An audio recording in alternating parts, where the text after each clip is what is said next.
વિદેશી દારૂની બોટલો મળી આવી છે। હોસ્ટેલના MM મહેતા હોલમાંથી આ વિદેશી દારૂની બોટલો મળી છે। પોલીસે રેડ કરતા 25 થી 30 જેટલી ખાલી બોટલો મળી આવી। પોલીસે તમામ મુદ્દામાલ કબજે કરી વધુ તપાસ હાથ ધરી છે। ઘટનાની જાણ થતાં જ યુનિવર્સિટી તંત્ર દોડતું થયું। અગાઉ પણ MM મહેતા હોલમાં વિદ્યાર્થીઓ દારૂની મહેફિલ કરતા પકડાયા હતા। શિક્ષણના ધામમાં આટલી મોટી માત્રામાં વિદેશી દારૂની બોટલો ક્યાંથી આવી તે સૌથી મોટો સવાલ છે। તો યુવાનોને આ નશાના રવાડે કોણ ચડાવી રહ્યું છે તે પણ મોટો સવાલ છે, કારણ કે આ પ્રકારે શિક્ષણના ધામમાં દારૂ પાર્ટી। અમારી જાણ બહાર છે, છોકરાઓએ જે પણ કરેલું અત્યારે ખાલી બોટલનો થેલો આખો મળેલો છે। બોટલની અંદર દારૂ પણ હતી? હા, થોડી બચેલી દારૂ પણ મળેલી છે। તપાસનો વિષય છે, તપાસ કરીને જે પણ હશે કાયદેસરની કોણે કઈ જગ્યાએથી ક્યાંથી દારૂ લઈ અને કોણે પાર્ટી કરી છે કે શું કર્યું છે આ બોટલનું જે પણ હતું એ, અને શા માટે તમે રૂમમાં લઈ આવ્યા છે તપાસ કરી અને જે પણ હશે કાયદેસરની કાર્યવાહી કરવામાં આવશે। ત્યારે વધુ વિગત સાથે મારી સાથે સંવાદદાતા હાર્દિક જોડાઈ ગયા છે। હાર્દિક, આ શિક્ષણના ધામમાં કોણ દારૂ પાર્ટી કરે છે? બિલકુલ દી, જો આપણે વિશ્વવિખ્યાત MS યુનિવર્સિટીની વાત કરીએ તો પોતાની આગવી શિક્ષણ પદ્ધતિના કારણે આ યુનિવર્સિટી એક સમય વિશ્વવિખ્યાત બની હતી, પરંતુ અત્યારે પરિસ્થિતિ એવી છે કે રોજે રોજ કંઈક ને કંઈક વિવાદ જે છે ત્યાં વિશ્વવિખ્યાત યુનિવર્સિટીમાંથી સામે આવી રહ્યા છે। યુનિવર્સિટી હોસ્ટેલની વાત કરવામાં આવે તો હોસ્ટેલ જે છે તે શરૂઆતની ચર્ચાનો વિષય બની રહી છે, કારણ કે ક્યારેક વિદ્યાર્થીઓ જે છે તે દારૂની મહેફિલ મારતા હોય તો ક્યારેક નોનવેજની પાર્ટી કરતા હોય। આ પ્રકારના અનેક વિવાદો જે છે તે ભૂતકાળમાં સામે આવી ચૂક્યા છે। ત્યારે ગઈકાલે સયાજીગંજ પોલીસને માહિતી મળી હતી કે MM મહેતા હોલ જે છે યુનિવર્સિટી હોસ્ટેલનો, ત્યાં દારૂની મહેફિલ માનવામાં આવી રહી છે। વિદ્યાર્થીઓ નશાના રવાડે ચડી ગયા છે। માહિતીના આધારે ત્યાં જયારે દરોડા પાડવામાં આવ્યા ત્યારે ખુદ પોલીસ ચોંકી ગઈ હતી, કારણ કે 25 થી 30 જેટલી દારૂની ખાલી બોટલો મળી હતી। બીજી મહત્વપૂર્ણ વાત છે કે એક બોટલ એવી પણ મળી હતી કે જેમાં વિદેશી દારૂ જે છે તે ભરેલો હતો।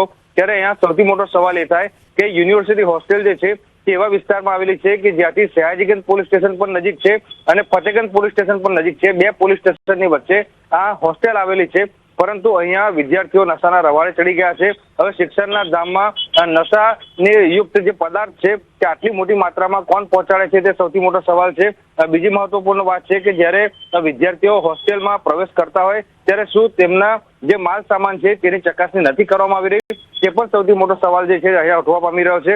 એટલે યુનિવર્સિટી સત્તાધીશો સિક્યુરિટીના નામે મોટા મોટા જે બણગા ફૂંકી રહ્યા છે। ચોક્કસથી આ તમામે તમામ સિક્યુરિટીના પૈસા જે છે તે માથે પડ્યા હોય ત્યાં પ્રકારનો ઘાટ જે છે તે સર્જાયો છે, પરંતુ એક વાત ચોક્કસ છે કે યુનિવર્સિટીના વિદ્યાર્થીઓ નશાના રવાડે ચડ્યા છે અને આ વિદ્યાર્થીઓ નશા મુક્ત બને તેના માટે યુનિવર્સિટી વિશેષ મુહિમ ચલાવવી પડે ત્યાં પ્રકારનો ઘાટ જે છે તે અત્યારે વડોદરાની આ MS યુનિવર્સિટીમાં સર્જાયો છે। જી આભાર માહિતી આપવા બદલ। તો અમદાવાદની MK શાહ મેડિકલ કોલેજ પણ ફરી એકવાર વિવાદમાં આવી છે। ઓર્થોપેડિક વિભાગના આસિસ્ટન્ટ પ્રોફેસર તીર્થ પટેલ સામે વિદ્યાર્થીઓએ માનસિક અત્યાચારના આરોપ લગાવ્યા છે। વિદ્યાર્થીઓનો એક મેલ સોશિયલ મીડિયા પર વાયરલ થયો છે, જેમાં આક્ષેપ કરવામાં આવ્યો છે કે પ્રોફેસર દ્વારા દર્દીઓ અને સ્ટાફની હાજરીમાં વિદ્યાર્થીઓને ગાળો આપી અપમાનિત કરવામાં આવે છે, તેમજ મારવાની ધમકીઓ પણ આપવામાં આવે છે। વિદ્યાર્થીઓએ આરોપ લગાવ્યો કે તીર્થ પટેલ વિડીયો કોલ અને ફોન દ્વારા અવારનવાર હેરાનગતિ કરે છે। તો આગળ વાત કરીએ, જૂનાગઢમાં 8 મહિના પહેલા વૃદ્ધ મહિલાના ગુમ થવાના મામલે મહત્વના સમાચાર। કુવામાંથી માનવ અવશેષો મળી આવતા ચકચાર મચી છે। ખમીદાણા ગામમાં આવેલા કુવામાં તપાસ કરવામાં આવી, જ્યાં અવશેષ વૃદ્ધાના છે કે નહીં તે અંગે હવે FSL દ્વારા તપાસ હાથ ધરવામાં આવી છે। વાવરૂ કુવામાંથી ચીજ વસ્તુઓ પણ મળી આવી છે। વૃદ્ધા પાસે 15 તોલા સોનું અને રોકડ રકમ હતી। લૂંટના ઈરાદે હત્યા કરી મૃતદેહ કુવામાં ફેંકી દીધા હોવાની આશંકા છે। જોકે આયુષ્યમાન કાર્ડ કઢાવવા માટે નીકળ્યા બાદ વૃદ્ધા લાપતા બન્યા હતા। કેશોદના ખમીદાણા ગામની 65 વર્ષીય વૃદ્ધા કે જેઓ ગુમ થયા હતા। CCTV ફૂટેજમાં વૃદ્ધા છેલ્લે રામ મંદિર પાસે દેખાયા। જૂનાગઢ RR સેલની ટીમે ઘટના સ્થળે તપાસ શરૂ કરી, ત્યારે શંકાના આધારે એક શકમંદી પૂછપરછ પણ હાથ ધરવામાં આવી છે।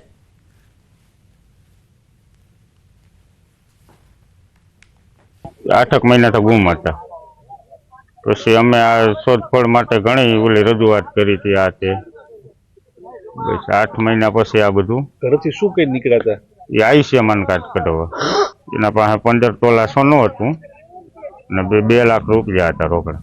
કેશોદના ખમીદાણા ગામમાંથી 8 માસ પહેલા 65 વર્ષીય વૃદ્ધ સુમરીબેન બારૈયા ગુમ થયા હતા અને જેને લઈને અનેક રજૂઆત અને અનેક અરજીઓ છે તે પોલીસમાં કરવામાં આવી હતી તેમને શોધવા માટે, પરંતુ 8 મહિના સુધી સુમરીબેનનો કોઈ પણ પત્તો ન લાગ્યો અને અચાનક જ જુનાગઢ રેન્જની જે આરઆર સેલની ટીમ છે તેમને માહિતી મળીને તેમના દ્વારા છે તે હાલ જે રીતે શોધખોળ શરૂ કરવામાં આવી છે અને શોધખોળના આધારે જે અવાવરૂ કૂવો છે ખમીદાણા ગામનો ત્યાંથી જે માનવ અવશેષો છે તે મળી આવ્યા છે કૂવામાંથી. તો બીજી તરફ એક થેલી પણ મળી આવી છે. સુમરીબેન જ્યારે ગાયબ થયા હતા ત્યારે તેમને 15 તોલાથી વધુ સોનાના દાગીના પહેર્યા હતા અને 2 લાખ રોકડા હતા તેવી પણ એક વાત હતી અને જેને લઈને હાલ એક જે થેલી છે તે પણ મળી આવી છે કે થેલીની અંદર દાગીના હોવાની પ્રાથમિક માહિતી છે. તો બીજી તરફ આજે માનવ અવશેષો પણ મળી આવ્યા છે તેને એફએસએલ રિપોર્ટ મોકલ્યા બાદ ખબર પડશે કે તે સુમરીબેનના જ છે કે બીજા કોઈના અવશેષો છે. હાલ આ સમગ્ર મામલે છે તે પોલીસ તપાસ કરી રહી છે. જે આરઆરસેલની ટીમ છે તેમના અધિકારીઓ અહીં ઉપસ્થિત છે અને હાલ એક જે શંકાસ્પદ શખ્સ છે તેની પણ પૂછપરછ શરૂ કરવામાં આવી છે. જ્યારે આ જે કેસ છે તેના પરથી પડદો હવે ગણતરીના દિવસોમાં જ ઉચકી શકે અને એક મોટો ઘટસ્ફોટ થાય તેવી પણ શક્યતા છે. અમાર બખાઈ, ન્યૂઝ 18 ગુજરાતી, કેશોદ. આગળ વાત નવસારીની. અહીં બિલીમોરા નગરપાલિકા પાસે વીજ બિલ ભરવાના પૈસા નથી. ડીજીવીસીએલે બિલીમોરા નગરપાલિકાને નોટિસ આપી છે.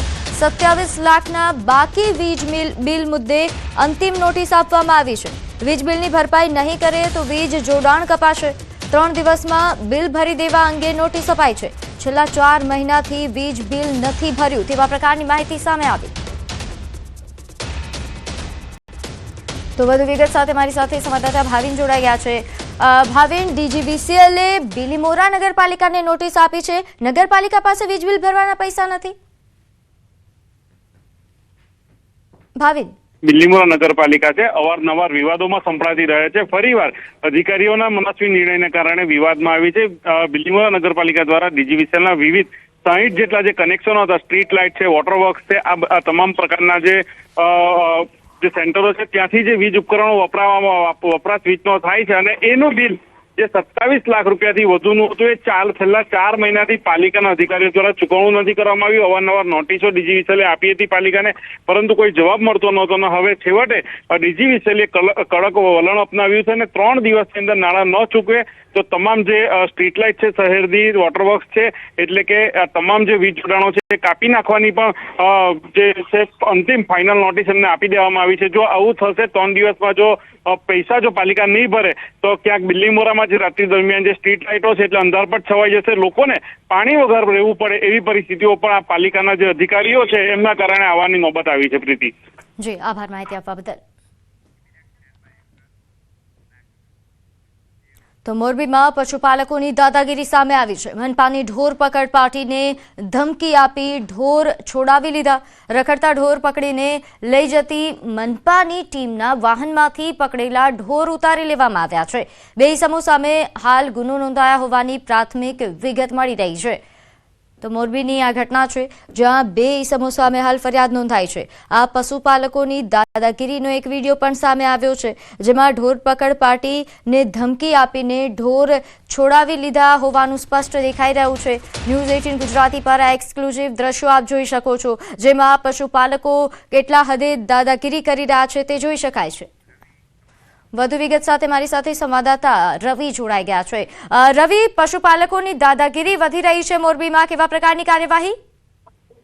મોરબી મહાનગરપાલિકાની ઢોર પકડ પાર્ટીને ધમકી આપીને 2 ઈસમો ઢોર છોડાવી લઈ ગયાની ઘટના સામે આવી છે. રાજુ દેવા રાતડિયા અને વિજય રાતડિયા નામના 2 ઈસમો વિરુદ્ધ પોલીસ સ્ટેશનમાં ગુનો પણ નોંધાયો છે. રખડતા ઢોર પકડીને લઈ જતી મહાનગરપાલિકાની ટીમ વાહનમાંથી ઢોર પકડેલા હતા તેમાંથી ઉતારીને લઈ ગયા હતા અને તે પાર્ટી સાથે પણ ઝપાઝપી અને બોલાચાલી કર્યાનો વિડીયો સામે આવ્યો છે, જેને લઈને મહાનગરપાલિકાની ટીમ દ્વારા પોલીસ સ્ટેશનમાં પોલીસ ફરિયાદ નોંધાવવામાં આવી હતી.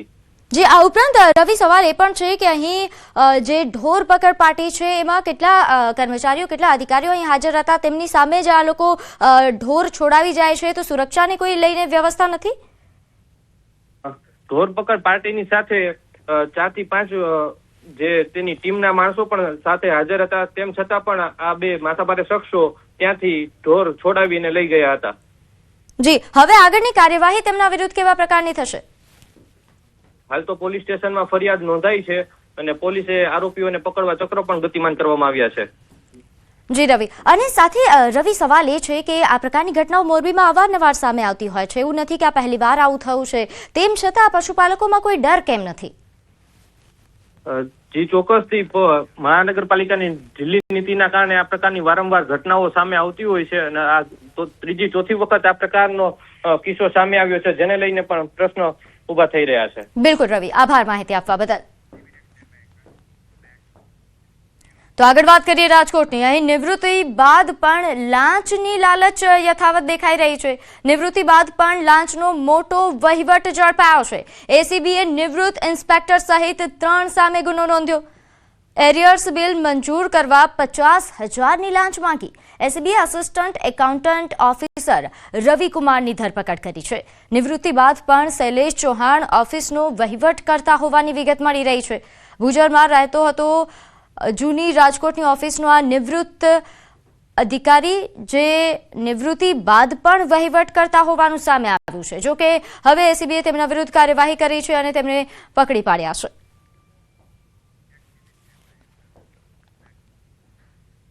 તો સુરતમાં રહેણાંક મકાનના ઓટલે ચાલતા વરલી મટકાના જુગારધામનો પીસીબી દ્વારા પર્દાફાશ કરવામાં આવ્યો. પૂર્ણા વિસ્તારમાં ભૈયાનગરની વિશ્વકર્મા સોસાયટીમાં જુગારધામ ઝડપાયું. અહીં મુંબઈથી જાહેર થતા મિલન ટાઈમ અને ટાઈમ ઓપન બંધના આંકડાઓ પર સટ્ટો લેવાતો હતો. મહિલા સહિત 4 શખ્સોને પોલીસે રંગે હાથ ઝડપી પાડ્યા છે. કુલ 60,000થી પણ વધુનો મુદ્દામાલ કબજે કરવામાં આવ્યો. આ ઉપરાંત પર્વત પાટિયાના 2 મુખ્ય બુકીઓને વોન્ટેડ જાહેર કરવામાં આવ્યા છે. આંતરરાજ્ય સટ્ટાબાજીના તાર હોવાની પણ આશંકા છે. તો પંચમહાલમાં બાળ લગ્ન અટકાવવા માટે તંત્ર એક્શન મોડ પર દેખાઈ રહ્યું છે. ઘોગંબામાં સમાજ સુરક્ષા વિભાગ દ્વારા તપાસ હાથ ધરાઈ. સગીરાના નિકાહ કરાયાનું સામે આવ્યું. 9 લોકો સામે ફરિયાદ નોંધાઈ છે. માતા, પિતા, મૌલવી સહિત 9 સામે ફરિયાદ દાખલ કરવામાં આવી. પોલીસે ગુનો નોંધીને હવે તપાસ હાથ ધરી છે.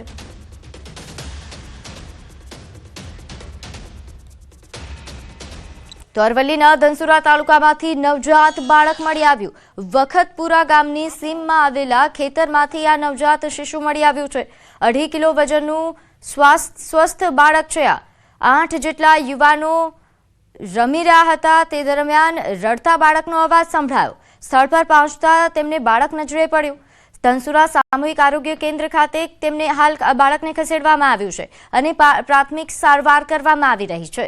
ધનસુરા પોલીસે સમગ્ર મામલે વધુ તપાસ હાથ ધરી. બાજુમાં મારા કાકો બોલાવ્યા કે કોઈ પ્રોવેશ એમ કરીને એટલે મેં ત્યાં જોઈને જોયું એક બાળક અવસ્થાની હાલતમાં એમને પડ્યું હતું. નવજાત બાળક હતું. તેની અમે સારવાર કરવા સરકારી દવાખાનામાં ધનસુરા લઈને આવ્યા છીએ. તો 1 વર્ષ પૂર્વે પોરબંદર નગરપાલિકાને મહાનગરપાલિકા જાહેર કરવામાં આવી હતી.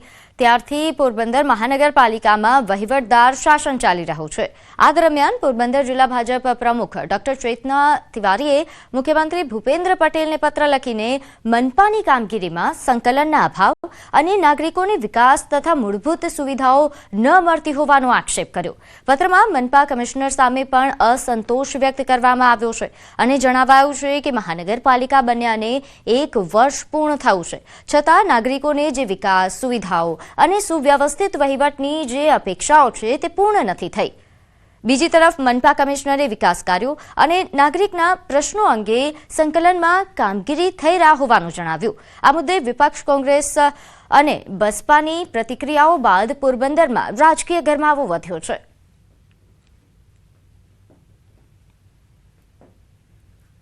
આ જે કમિશનર છે એને આપણે રજૂઆતો, લોકોની સુવિધા નથી, લોકોની પ્રોબ્લેમ છે, એની જે રજૂઆતો લોકો આપણી આગળ આવીને કરતા હોય છે, તો આપણે જે કમિશનર થઈ જશે કરીને એમ ઢીલી નીતિ કરે એટલે આપણે ત્યાં મુખ્યમંત્રીશ્રીના કાર્યાલયે લેટર લખી અને જાણ કરી કે અધિકારીને સૂચના આપે કે લોકોની સુવિધાઓમાં ધ્યાન રાખે અને લોકોના પ્રશ્નોના વાચા આપે. આ બાબતે મારે કહેવાનું કે મહાનગરપાલિકા બન્યા બાદ શહેરના વિકાસના કામો આપણે ત્વરિત ધોરણે હાથ ધરવામાં આવેલા છે.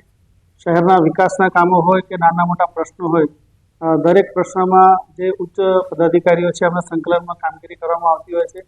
જે મોટા વિકાસના કામો છે એમાં પણ એમનું માર્ગદર્શન મેળવવામાં આવતું હોય છે. મને તો એ નથી સમજાતું કે ભાજપના પ્રમુખે એવો આક્ષેપ કર્યો કે ભાઈ વિપક્ષના કામ કરે છે, અમારું માનતા નથી. એમ હવે આમ જોવા જઈએ તો ભાઈ તમારે કમિશનરની કે કોર્પોરેશનના કોઈ અધિકારીની જરૂર જ નથી. ભૂતકાળમાં આપણે જોયું છે કે રવિવારના દિવસે કે તમે ભાજપના બધા આગેવાનો સાથે મળી અને કોર્પોરેશનની અંદર તમે પ્રેસ કોન્ફરન્સ કરો છો ત્યારે તમારે કમિશનરની જરૂર નથી. તમે પ્રજાને કામ કરવા માંગો છો કે પ્રજાને ગુમરાહ કરવા માંગો છો? મને તો એવું લાગે છે આમાં ક્યાંક ને ક્યાંક બેનને કંઈક વ્યક્તિગત કંઈક આઘું પાછું હોય, થોડું અંગત કામ હોય અને ન થતું હોય એને હિસાબે આ બધું કરે છે. કમિશનર બધા પક્ષનું કરવાનું હોય, ખાલી ભારતીય જનતા પાર્ટીના એજન્ટ તરીકે કામ કરવાનું ન હોય. બીજા અધિકારીઓ પણ આ બાબતે સબક લેવાની જરૂર છે. જ્યારે જેવો ભાજપનું કામ નહીં કરે ત્યારે તેની પણ ફરિયાદ થવાની. મ્યુનિસિપલ કોર્પોરેશને 367 કરોડમાં મલ્ટી લેવલ પાર્કિંગને વેચવાનો નિર્ણય કર્યો છે. અગાઉ દુકાનો વેચવા માટે ટેન્ડર પ્રક્રિયા હાથ ધરાઈ હતી. એક પણ બિલ્ડરે દુકાન ખરીદવામાં રસ નહોતો દાખવ્યો. ત્યારે હવે સંપૂર્ણ બિલ્ડિંગ વેચવાનો અમદાવાદ મ્યુનિસિપલ કોર્પોરેશને નિર્ણય કર્યો છે. મલ્ટી લેવલ પાર્કિંગમાંથી આવક ન થતા એમસીએ વેચવાનું આ મોટું પગલું ભર્યું છે. મલ્ટી લેવલ પાર્કિંગની જે આજે સ્ટેન્ડિંગ કમિટીમાં કામ મૂકવામાં આવ્યું હતું એના વેચાણ માટેનું એ કામને મંજૂરી કરવા આપવામાં આવી છે. બોર્ડની મંજૂરી મેળવ્યા બાદ એને આપણે ટેન્ડર કરવામાં આવશે અને જે હાયર બિડર હાયર બોલી બોલશે આ ઓવડાની લેન્ડ ફિક્સલ કમિટી દ્વારા એની અપસેટ વેલ્યુ પણ નક્કી કરવામાં આવી છે. પરિણામે H1 બિડર જે પણ હાયર બોલી બોલશે એને આ મલ્ટી લેવલ પાર્કિંગ આપવામાં આવશે. તો અમદાવાદ મ્યુનિસિપલ કોર્પોરેશનના વધુ એક અણઘડ આયોજનની આ પોલ ખુલી છે. મિશન મિલિયન ટ્રી અંતર્ગત હજારો વૃક્ષો વાવ્યા. હવે પાણીની ટાંકી બનાવવાના નામે 700 જેટલા વૃક્ષોનું નિકંદન કરાશે. ઇસનપુરમાં ભૂગર્ભ પાણીની ટાંકી બનાવવા આ વૃક્ષોનું નિકંદન કરવામાં આવશે. ઇસનપુર વોટર ડિસ્ટ્રીબ્યુશન સ્ટેશન પાસે પ્લોટમાં વૃક્ષો વાવવામાં આવ્યા હતા. 1.5 વર્ષ પહેલા વાવેલા 700 જેટલા વૃક્ષોનું નિકંદન કરાશે. અમદાવાદ મ્યુનિસિપલ કોર્પોરેશન 1.5 વર્ષ પહેલા ટાર્ગેટ પૂર્ણ કરવા માટે ખાલી પ્લોટમાં તેમણે આ વૃક્ષો વાવી દીધા હતા. પાણી એ પ્રાથમિક જરૂરિયાત છે.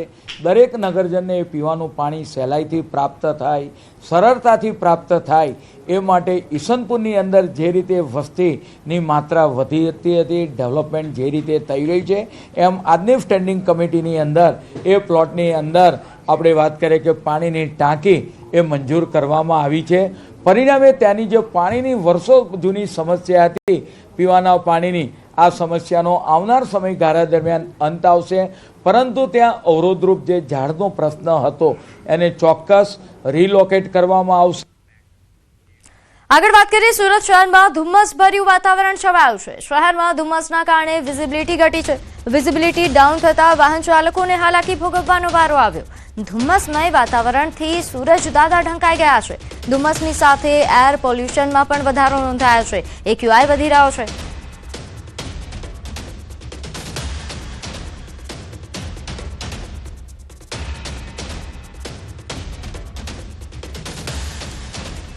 તો ભરૂચના અંકલેશ્વરમાં કાર અને બાઇક વચ્ચે અકસ્માત સર્જાયો. ધુમ્મસભર્યા વાતાવરણના કારણે અંકલેશ્વરના પાનોલી નજીક આ અકસ્માત સર્જાયો.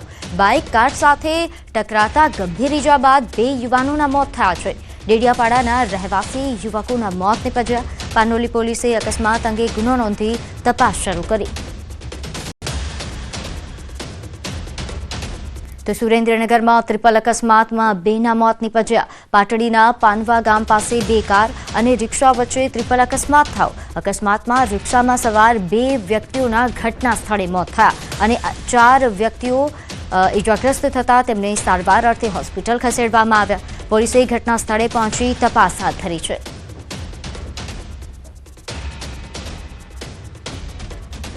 તો ટ્રિપલ અકસ્માતના દ્રશ્યો પણ સામે આવ્યા છે. 2 કાર અને રિક્ષા વચ્ચે આ અકસ્માત સર્જાયો હતો. રિક્ષાના ભુક્કા બોલી ગયા હોય તે પ્રકારના આ દ્રશ્યો છે, જેમાં 2 વ્યક્તિઓના ઘટના સ્થળે મોત થયા તો અન્ય 4 વ્યક્તિઓ ઇજાગ્રસ્ત થયા હતા, જેમને સારવાર અર્થે ખસેડવામાં આવ્યા. સમાચારોમાં હાલ બસ આટલું જ. આપ જોતા રહો ન્યૂઝ 18 ગુજરાતી. નમસ્કાર.